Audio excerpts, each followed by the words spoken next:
ବାସନ୍ତିକ ଦୁର୍ଗା ପୂଜା ଓ ଶାରଦୀୟ ଦୁର୍ଗା ପୂଜା ଦୁଇଟି ଯାକରେ ମା ଦୁର୍ଗାଙ୍କୁ ପୂଜା କରାଯାଏ।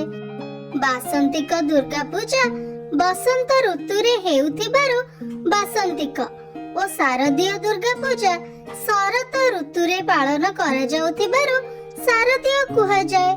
ବାସନ୍ତିକ ଦୁର୍ଗା ପୂଜା ଚୈତ୍ର ମାସ ଶୁକ୍ଳ ପକ୍ଷ ପ୍ରତିପଦା ଓ ଶାରଦୀୟ ଦୁର୍ଗା ପୂଜା ଆଶ୍ୱିନ ମାସ ଶୁକ୍ଳ ପକ୍ଷ ପ୍ରତିପଦା ତିଥିରେ ପାଳନ କରାଯାଏ। ଶାରଦୀୟ ଦୁର୍ଗା ପୂଜାରେ ନବରାତ୍ରି ପାଳନ କରାଯାଏ ଓ ଦଶମୀ ଦିନ ବିଜୟ ଦଶମୀ ଭାବରେ ପାଳନ କରାଯାଏ। ସେହିପରି ବାସନ୍ତିକ ଦୁର୍ଗା ପୂଜାରେ ନବରାତ୍ରି ପାଳନ ହୁଏ ଓ ନବମ ଦିନ ରାମ ନବମୀରେ ଏହା ଶେଷ ହୁଏ। ବାସନ୍ତିକ ଦୁର୍ଗା ପୂଜା ପ୍ରଥମେ ରାଜା ସୁରଥ କରିଥିଲେ। ମାର୍କଣ୍ଡେୟ ପୁରାଣ ଅନୁସାରେ ରାଜା ସୁରଥ ଦିନେ ଶତ୍ରୁ ମାନଙ୍କର ଷଡ଼ଯନ୍ତ୍ର ଯୋଗୁଁ ନିଜର ରାଜ୍ୟ ହରାଇ ଜଙ୍ଗଲରେ ଭ୍ରମଣ କରୁଥିଲେ। ଏହି ସମୟରେ ସେ ସମାଧି ନାମକ ବୈଶ୍ୟ ରାଜାଙ୍କ ସହିତ ଭେଟ ହେଲା। ସେମାନେ ଦୁଇ ଜଣ ଜଙ୍ଗଲ ବୁଲୁ ବୁଲୁ ଋଷି ମେଧାଙ୍କ ସହିତ ଭେଟ ହେଲା। ସେ ରାଜାଙ୍କୁ ମା ଦୁର୍ଗାଙ୍କ ପୂଜା କରିବାକୁ ଉପଦେଶ ଦେଲେ।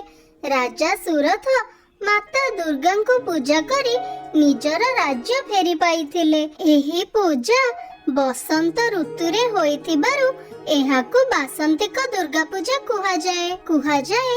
ଏହି ଦିନ ବ୍ରହ୍ମା ମାତା ଆଦି ଶକ୍ତିଙ୍କର ପୂଜା କରି ସୃଷ୍ଟିର ରଚନା ଆରମ୍ଭ କରିଥିଲେ।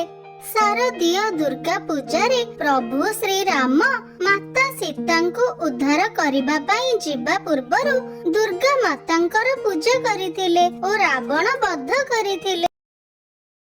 ମାର୍କଣ୍ଡେୟ ପୁରାଣ ଅନୁସାରେ ମାତା ଦୁର୍ଗା ଏହି 9 ଦିନ ଧରି ମହିଷାସୁର ସହିତ ଯୁଦ୍ଧ କରିବା ପରେ ଦଶମୀ ଦିନ ତାର ବଧ କରିଥିଲେ, ଯାହାକି ଶାରଦୀୟ ଦୁର୍ଗା ପୂଜା ଭାବରେ ଆମେ ପାଳନ କରୁ। ଶାରଦୀୟ ଦୁର୍ଗା ପୂଜା ଅତି ଆଡମ୍ବର ସହିତ ଜାକଜମକ ଭାବରେ ବିଭିନ୍ନ ପୂଜା ମଣ୍ଡପରେ ମା ଦୁର୍ଗାଙ୍କର ବଡ଼ ବଡ଼ ମୂର୍ତ୍ତି ସ୍ଥାପନ କରି ପାଳନ କରାଯାଏ।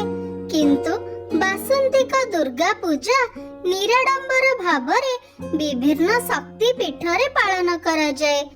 ଯେପରି ଆମ ରାଜ୍ୟରେ ଗଞ୍ଜାମର ତାରାତାରିଣୀ ମନ୍ଦିର, ପୁରୀର ମା ବିମଳା ମନ୍ଦିର ଓ ଯାଜପୁରର ମା ବିରଜା ମନ୍ଦିର ଅନ୍ୟତମ। ଏହି ସବୁ ମନ୍ଦିର ଗୁଡ଼ିକରେ ବାସନ୍ତିକ ଦୁର୍ଗା ପୂଜା 9 ଦିନ ଧରି ପାଳନ କରାଯାଏ।